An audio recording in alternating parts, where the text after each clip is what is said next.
The following is a King 5 editorial. Hello, I'm Pat Cashman. Okay, this really isn't a King 5 editorial, but it still needs to be said.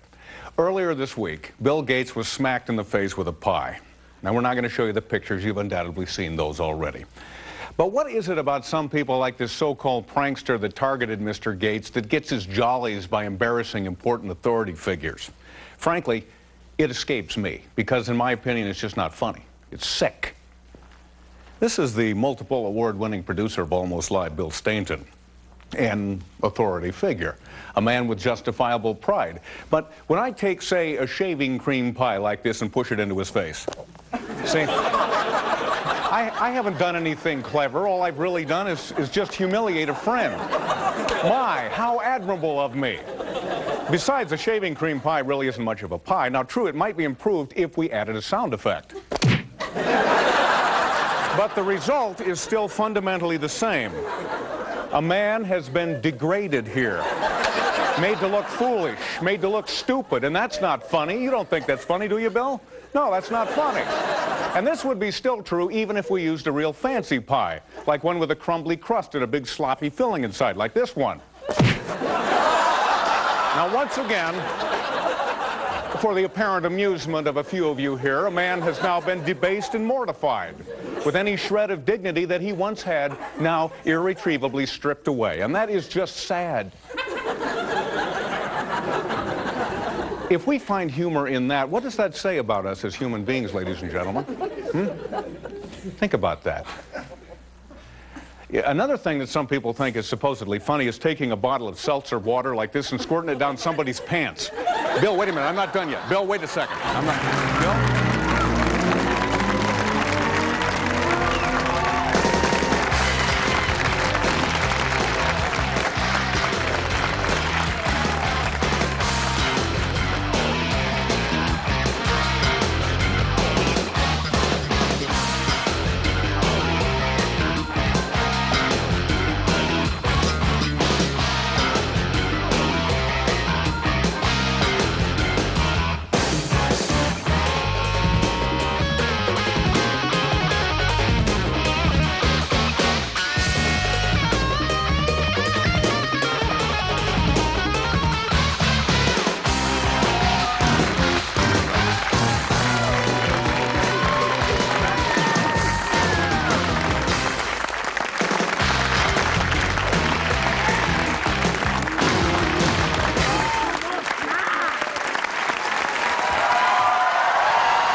Now, right off the top, I want to apologize if I start acting a little weird tonight, because I'm kind of shaken up because I was in a car wreck this week.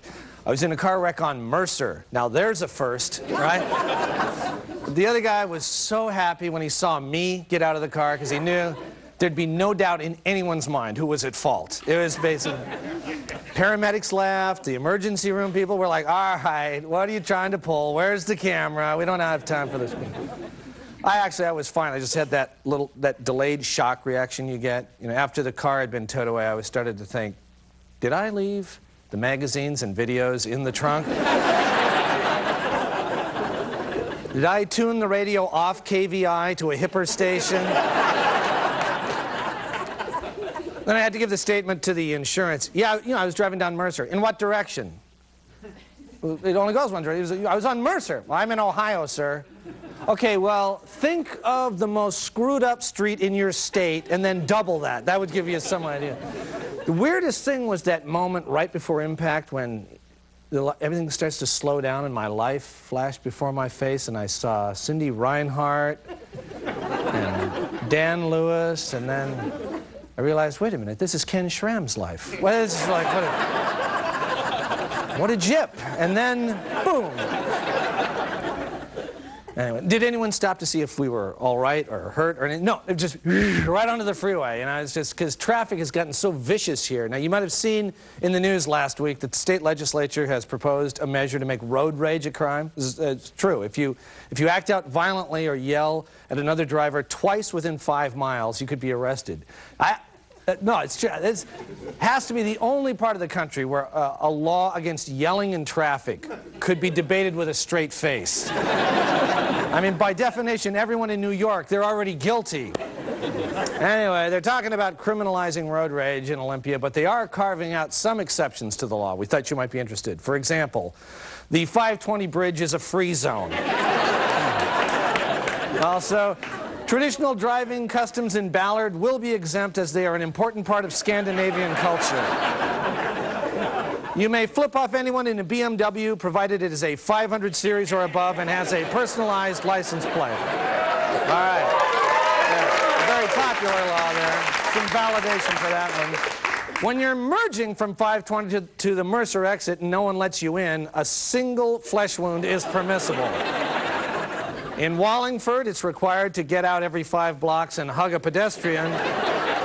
And finally, anything goes if someone steals the parking space you were waiting for at Oak Tree Cinemas. Sounds like a good law there. Well, we have a lot on the show tonight, but before we go any further, we want to pause for this important update from the Winter Olympics in Nagano, Japan. Here are our special correspondents.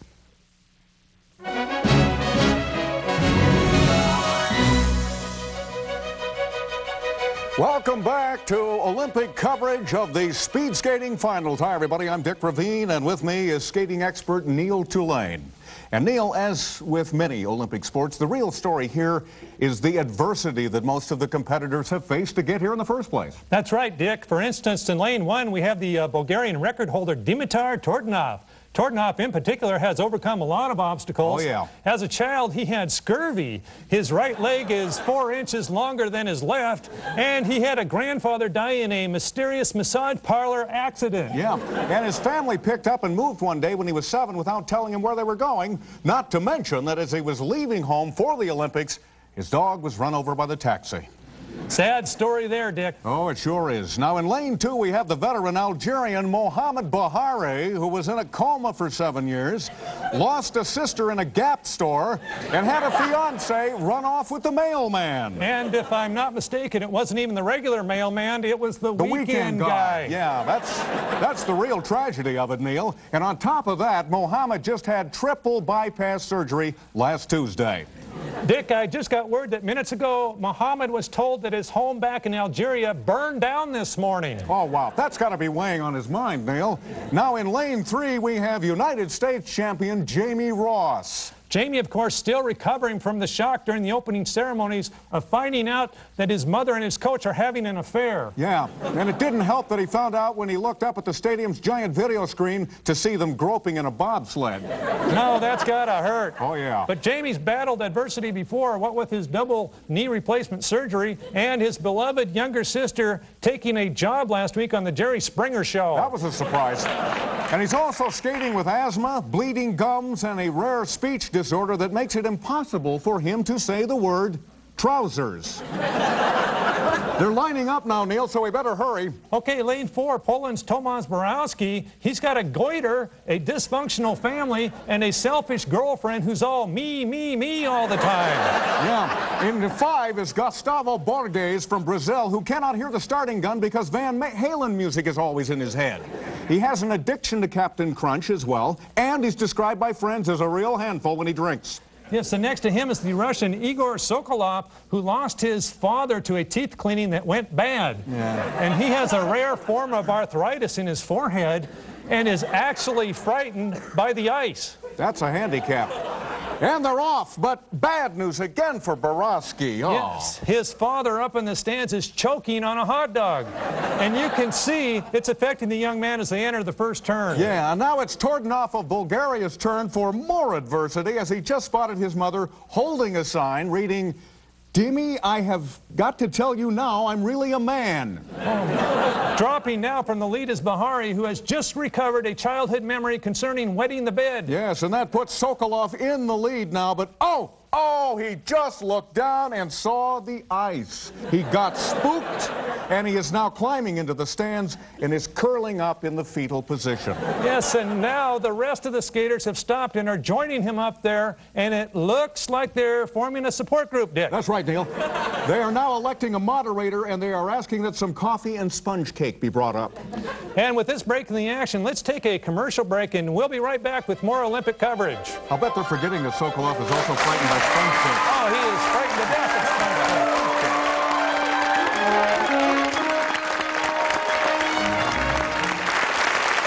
All right, stay with us. We've got a great show, and we're coming right back.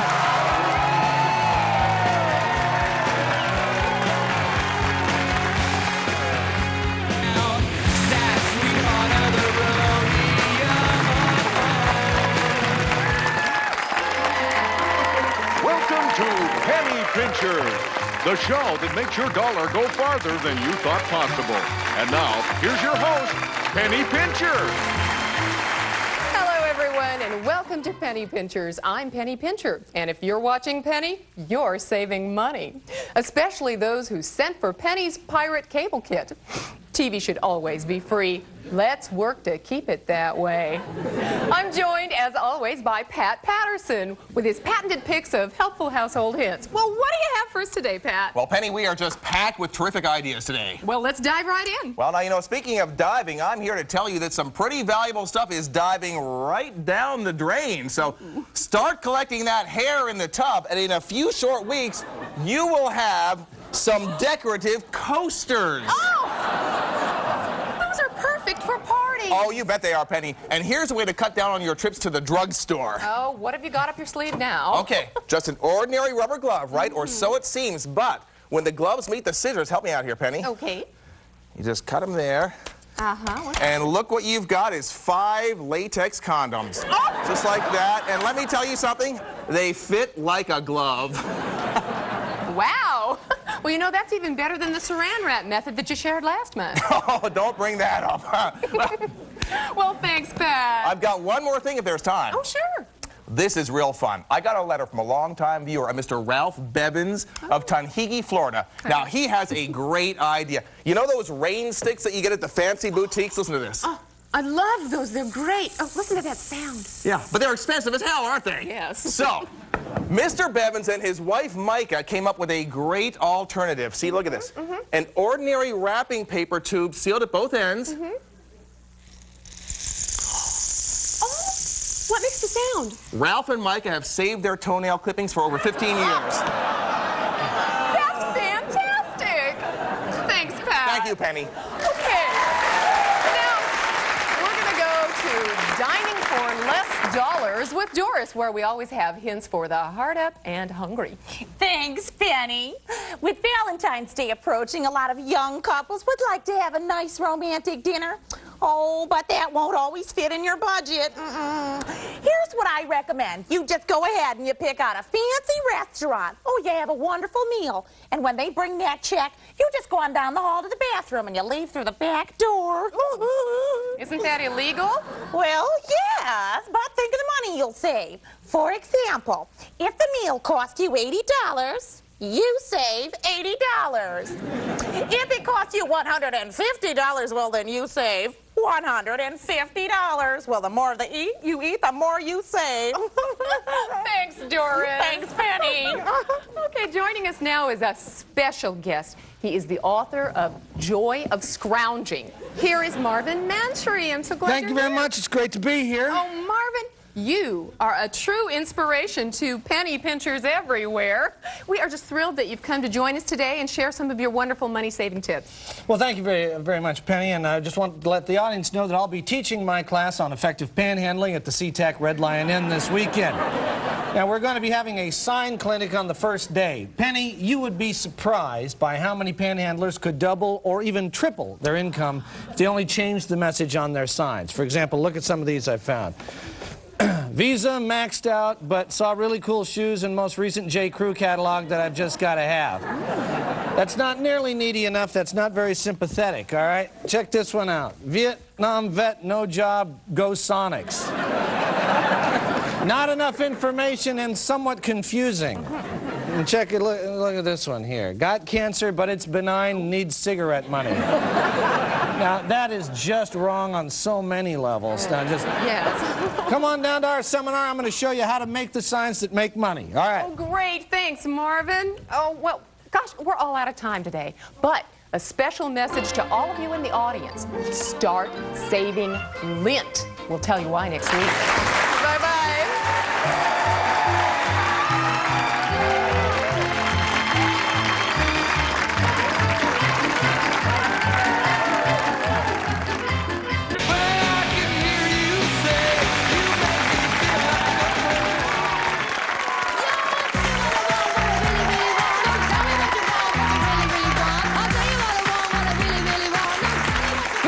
This is the Late Report. Well, a Kennewick man is advertising for a woman to take a trip with him to Las Vegas in a 1901 Oldsmobile replica, but she must buy her own food, pay for her own gambling, and not listen to heavy metal music. He admits that the likelihood of a Kennewick woman matching all three of those criteria is about 1 in 3 million.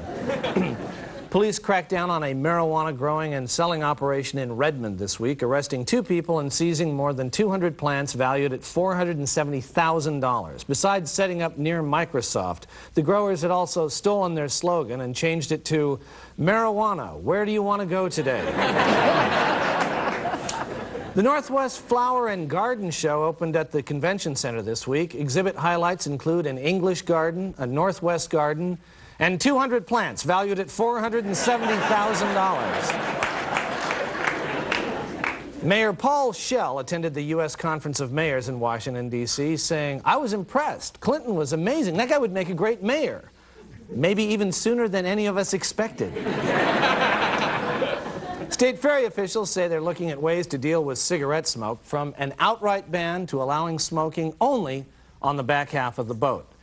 Asked if they meant the stern, ferry officials huddled together with a dictionary for a few minutes and then said, "Yeah, the stern." KISS FM Radio held a Monica Lewinsky lookalike contest Wednesday at a tavern in Shoreline. After seeing most of the Shoreline contestants, the judges decided to turn it into a Paula Jones lookalike contest.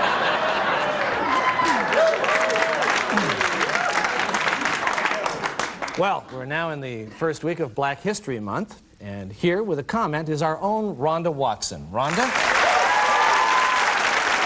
Thanks, John.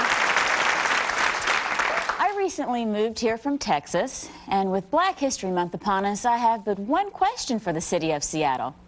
Where are the black people? Now, before moving, I did my homework and researched Seattle. You had a black mayor, the superintendent of schools is black, and Seahawk quarterback Warren Moon was coming here. I knew him from back home. So I'm thinking, hey, there must be at least enough black people to play a game of croquet. Well, I arrive and there's like 4 of us here. Norm, John, Warren, and me. I drive by the neighborhood basketball courts in hopes of finding strong, tall, beautiful, sweaty, black men playing some friendly basketball. Instead, I find a bunch of scabby-kneed, 12-year-old, skinny, white skateboarders. I go to parties or bars, and often I'm the only black person there. I've become a landmark. Say, where's Bob? Oh, see him over there? He's 1, 2, 3 people over from the black check. And hair care. Sheer hell. Actually, that should be the name of a salon I went to. I walk in and they're using Afro Sheen and Lustre Curl Activator, and that's great if you're going to the Soul Train dance reunion dressed as Billy D. Williams. I don't know, John. I can't figure it out. It's pretty weird being a person of color in Seattle. By the way, I checked the cast of Almost Live, and just me. But you guys are cool. Shake? All right, okay. Wait, shake. No. There, okay, great. Rhonda Watson, ladies and gentlemen. Rhonda Watson. Finally, a University of Washington study shows that even before they enter first grade, more boys than girls are exceptionally talented in math. The researchers attribute this to social conditioning and the fact that boys have more body appendages to count on. This has been The Late Report. Thank you, and we'll be right back.